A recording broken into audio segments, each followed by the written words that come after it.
Vamos lá, meus irmãos, vamos lá, continuando aqui, nosso primeiro dia de aula de ética cristã 1 e 2, é o nosso último bloco, as nossas aulas estão sendo gravadas, a gente acabou de ler um texto maravilhoso aqui de ética cristã, do Arival Dias Casimiro, que texto. E agora vamos voltar ao material do professor pastor Maurício, né? Eu quero continuar lendo. Aliás, eu vou abrir um outro material aqui, irmãos, antes, rapidamente com vocês. Muito bom também, viu? Muito bom.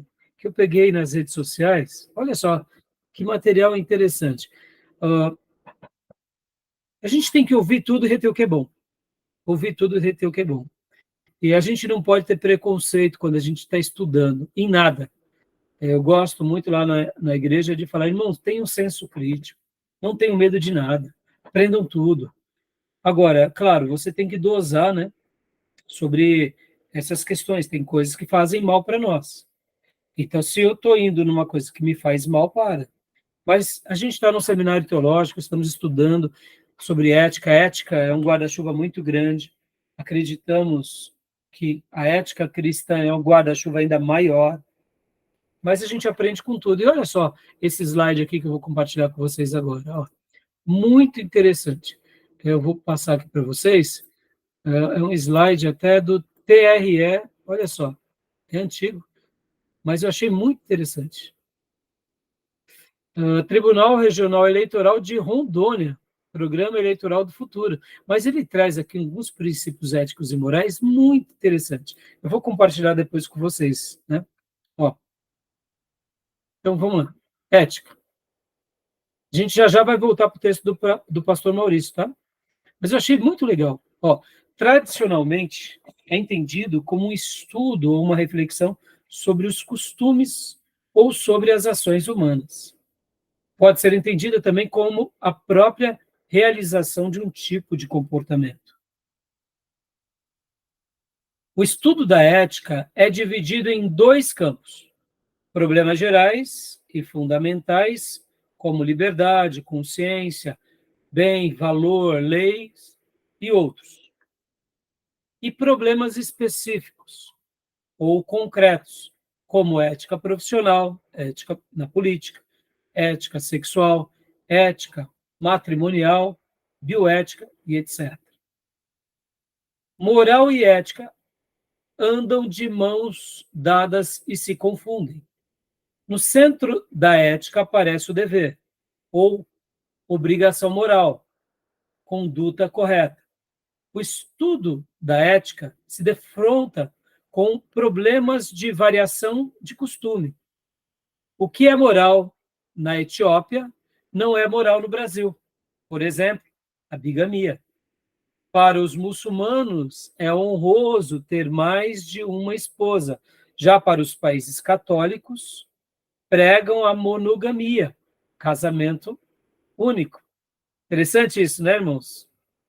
Vocês verem como essas ideias, a gente precisa debater, aprender, porque o que é moral na Etiópia não é moral no Brasil e vice-versa. E isso é muito interessante, né? Tudo bem? Sim.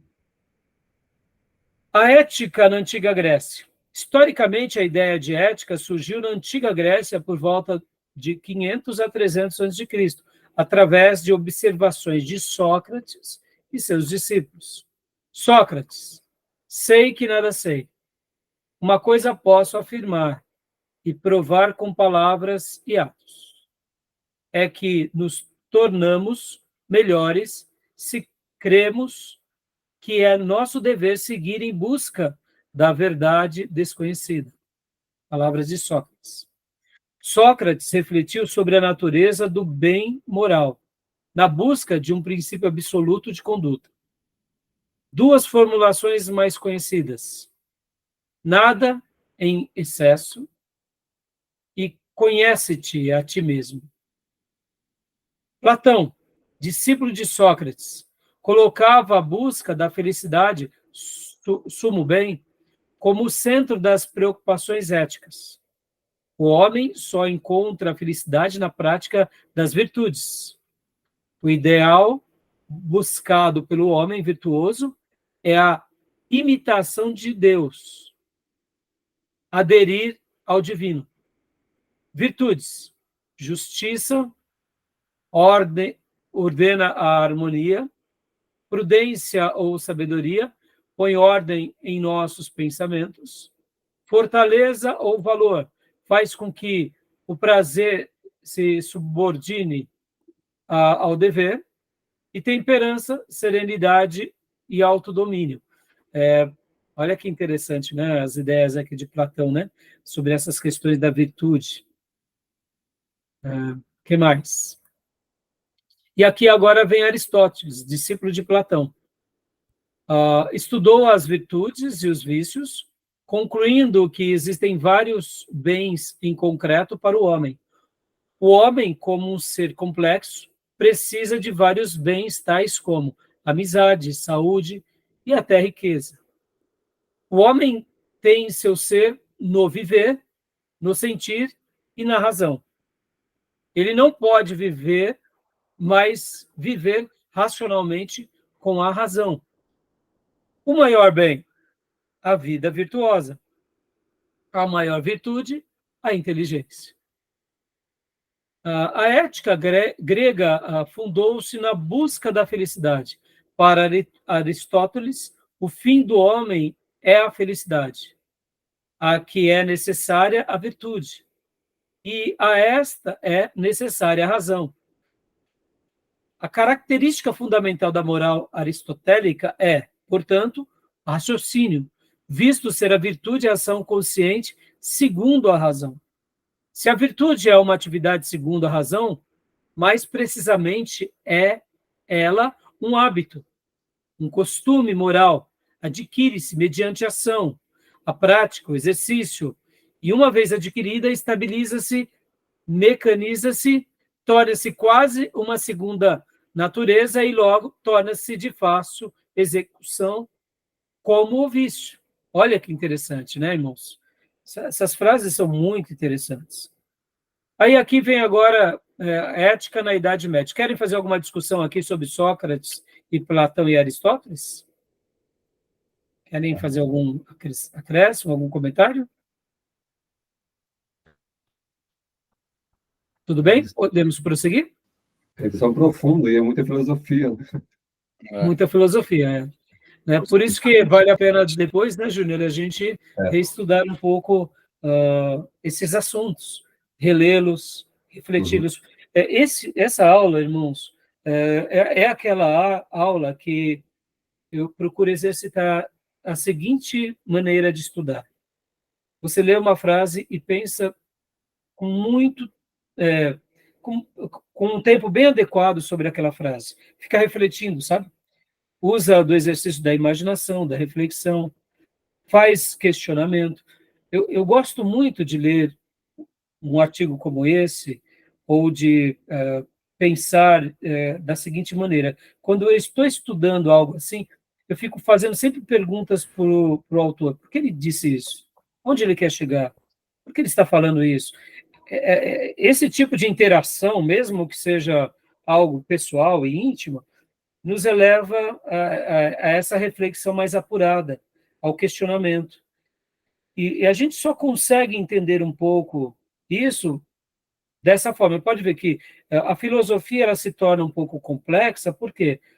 Porque, geralmente, um filósofo ele tem uma linha de raciocínio que nos leva a outra linha de raciocínio, a outro argumento, a uma dialética, e aí você vai construindo. E se você não tem um desenvolvimento nessas linhas de raciocínio, você não consegue sequer entender. Ficam um monte de palavras bonitas, mas que não representa quase nada, né?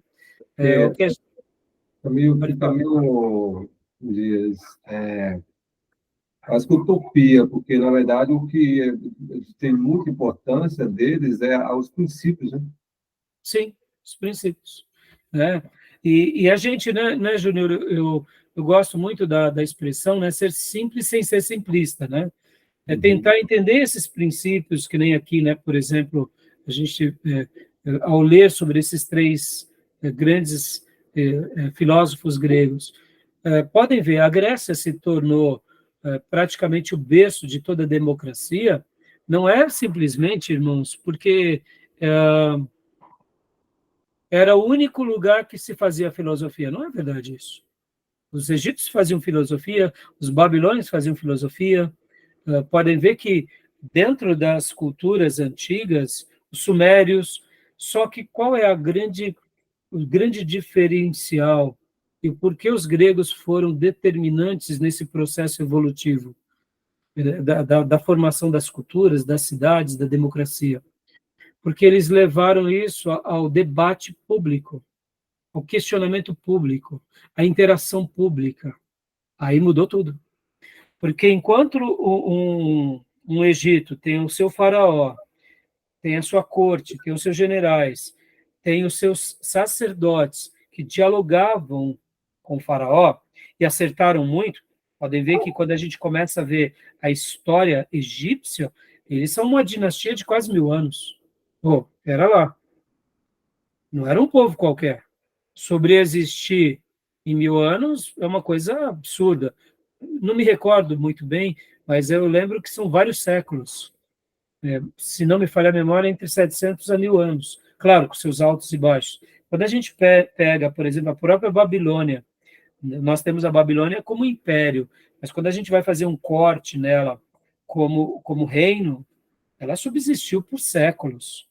Então, será que eles não tinham filosofia? Claro que tinham. Mas percebam, tudo estava na corte, com os sábios, com os conselheiros, com os sacerdotes. Os gregos, eles conseguiram levar o que acontecia na corte para o aerópago, para a praça, e debatiam nas praças. Criou um povo sábio, um povo questionador. E aí, esses líderes tinham que se tornar mais sábios ainda. A escola filosófica também, né? Exatamente. E podem ver que quando você sedimenta a cultura e você eleva, vamos aqui fazer um breve apanhado, irmãos.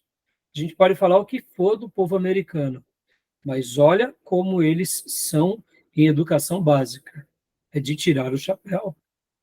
A educação básica americana, a educação básica inglesa é de tirar o chapéu, diga-se o que for.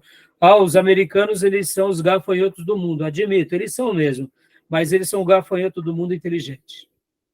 Olha o que eles gastam em educação, olha como eles dialogam, olha o que está... mas eles são...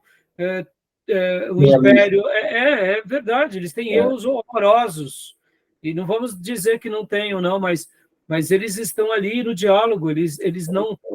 A democracia americana está lá, eles podem até se curvar para os seus próprios pecados, para a sua liberdade excessiva, mas a gente não vai poder dizer que eles praticam uma tirania de oprimir a voz do outro. A criança fala, a empregada doméstica tem voz, acabou, é admirável. Economia.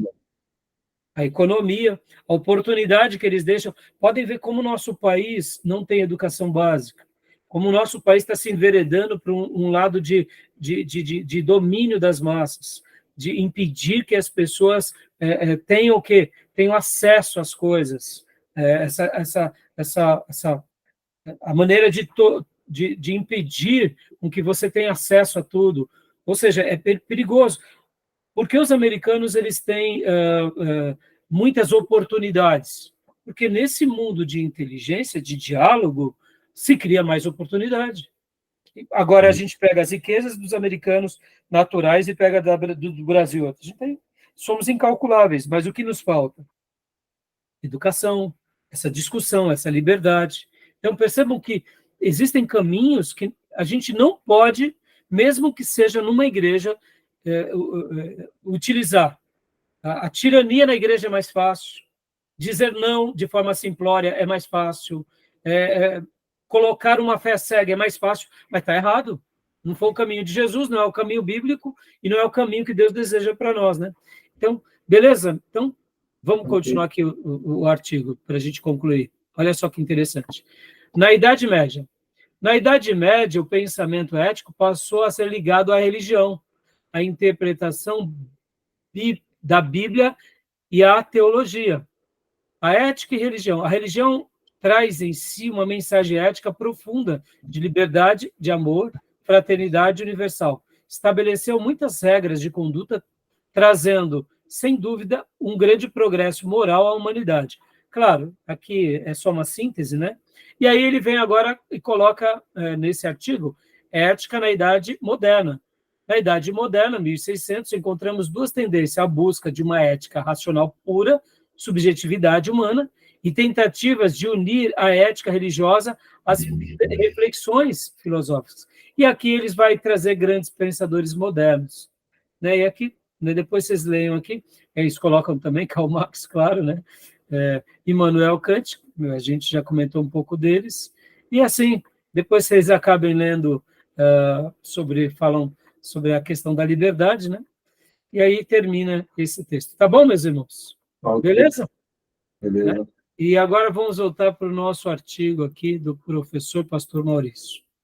Joia, para a gente estar encerrando aqui. As bases da ética cristã. Gostaram do texto, meus irmãos? Talvez vocês não gostaram, porque apareceu foto do Karl Marx lá, né? E aí, esse camarada é perigoso, né? Mas eu não poderia deixar de passar para vocês. Só falando para vocês, irmãos, ali é do TRE de Rondônia. Eu achei legal, né? Interessante isso, né? Se fosse mais ensinado, né, de uma forma mais comum, né, seria ótimo. Para a gente concluir aqui, irmãos, vamos ler algumas páginas aqui. Base da ética cristã. Ética cristã do Antigo Testamento. Leia para nós, pastor Johnny, por gentileza. Ou não, melhor, Gil, leia para nós, Gil, por gentileza. Leio sim. Ética do Antigo Testamento. Primeiro, o caráter ético de Deus. A religião dos judeus tem sido descrita como monoteísmo ético. O Velho Testamento fala da existência de um único Deus, o Criador e Senhor de todas as coisas. Esse Deus é pessoal e tem um caráter positivo, não negativo ou neutro. Esse caráter se revela em seus atributos morais. Deus é santo. Levítico 11:45, Salmos 99, versículo 9. Justo, Salmos 11, versículo 7, 145, Pode 17. pular os textos, Gil. Deus é verdadeiro, misericordioso, fiel. Joia. Então, a ética do Antigo Testamento, revelando o caráter ético de Deus. Continuando aqui, a natureza moral do homem. Leia para nós, Júnior, por gentileza.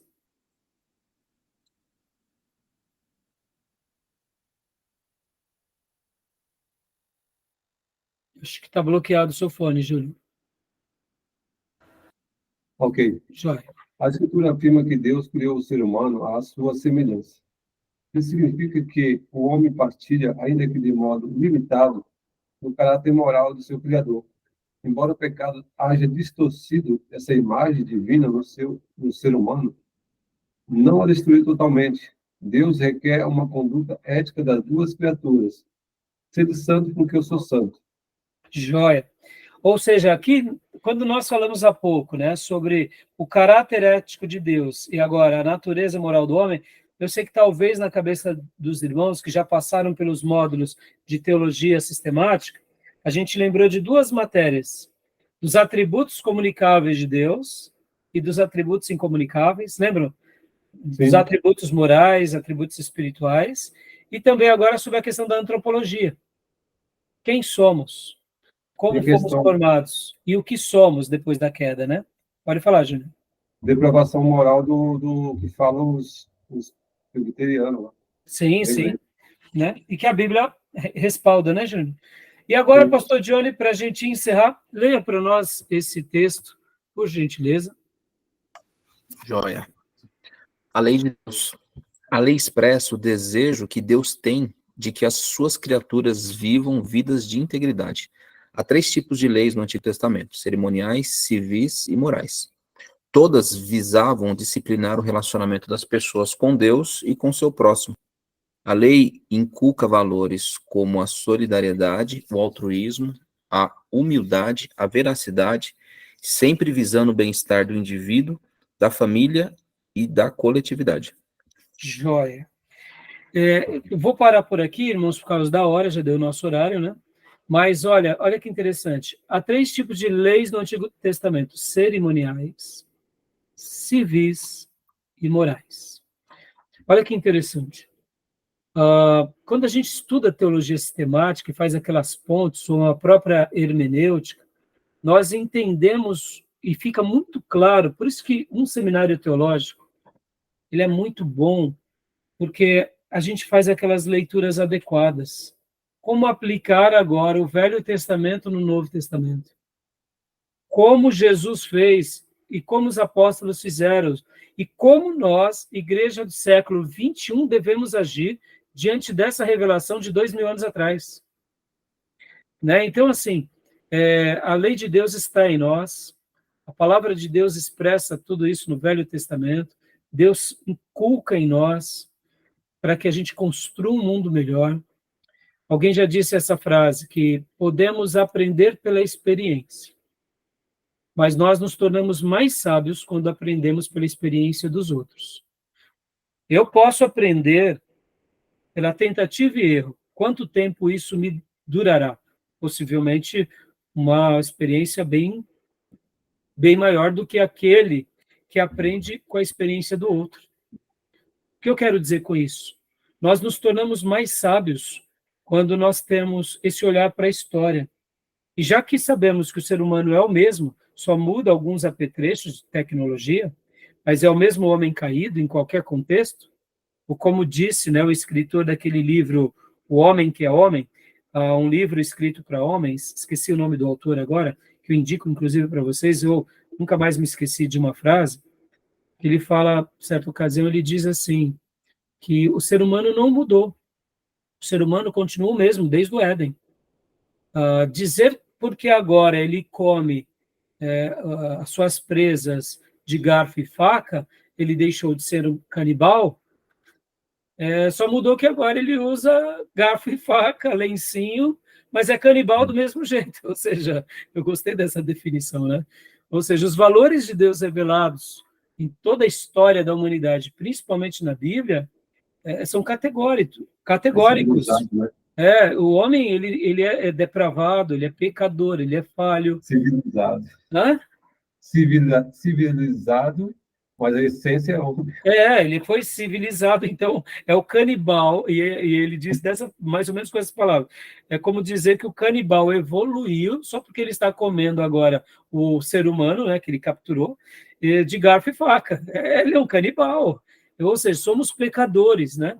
Dizer porque a gente a gente viaja de avião, pula de paraquedas, usa tecnologia, a gente agora somos de uma espécie diferente. Não. Somos canibais do mesmo jeito. Só temos o acesso à tecnologia, né? Então, ao refletir sobre tudo isso e como eu dizia há pouco, né? Aprender pela experiência é bom. Mas quando eu aprendo pela experiência do outro, eu me torno mais sábio. Por quê? E é por isso que a Bíblia é o nosso livro, e as leis de Deus é o nosso livro de fé, regra e prática, logo, de ética e de moral. Então, ao olhar para ela e aprender com ela, a gente não vai ter que aprender pela experiência. E nós nos tornamos mais sábios. Essa frase eu aprendi com o Rick Warren. Eu nunca mais me esqueci. E é verdade, irmãos, estamos aqui numa escola de teologia. Eu antecipei muitos anos do meu ministério sentando com os pastores e aprendendo com eles. Quando eles apontavam um caminho e diziam, olha, eu acertei indo por aqui, eu errei indo por ali. E aí isso me antecipou muitas tentativas de experiências. Por quê? Porque eu olhando para os pastores e seguindo os passos desses pastores, eu vi que aprender com a experiência deles seria menos dolorosa. E o que a gente está fazendo aqui? Pode ver, é isso. Então, a gente vai caminhar bastante, a gente vai aprender bastante com a permissão do Senhor. Tá bom, meus irmãos? Fechado? Amém. Alguma pergunta? Alguma dúvida? Não, Por mim tá tranquilo. Eu vou mandar todo esse material agora aqui para vocês no nosso grupo de Pastor WhatsApp. Johnny, manda esse livro aí para a gente, gostei. Isso. Pastor Johnny, põe a foto para nós lá, né, no grupo. E, irmãos, eu estarei compartilhando agora, inclusive, para não esquecer, todo o material aqui de ética. Então, vocês verão que tem muitos textos, muitos slides, muitas coisas, tá bom? E é um apanhadão que eu faço e vou acrescentando sempre, né, que posso, vou acrescentando materiais novos. Estou compartilhando agora no nosso grupo de WhatsApp do seminário. Tá bom? Beleza, meus irmãos? Mais alguma pergunta? Tá bom. Não, tranquilo. Tranquilo? Então, que Deus abençoe. E Amém. que Deus dê uma excelente noite para vocês, um excelente culto de oração amanhã. Obrigado. E querendo Deus, nos vemos na quinta, meus irmãos. Com a graça do nosso Senhor. Tá bom? Amém. Amém. Uma noite abençoada para Amém. todos, meus Deus irmãos. abençoe. Amém. Um abraço para o Felipe lá. Agradeço. Ah, tá. Ele já deve estar lá. Alcaraz. Já deve estar lá com a namorada. Graças a Tá Deus. bom, meus irmãos? Uma noite abençoada. Pastor Graças a Jorge, Deus. Deus abençoe. Graças a Deus, querido. Deus abençoe vocês. Até mais. Deus abençoe.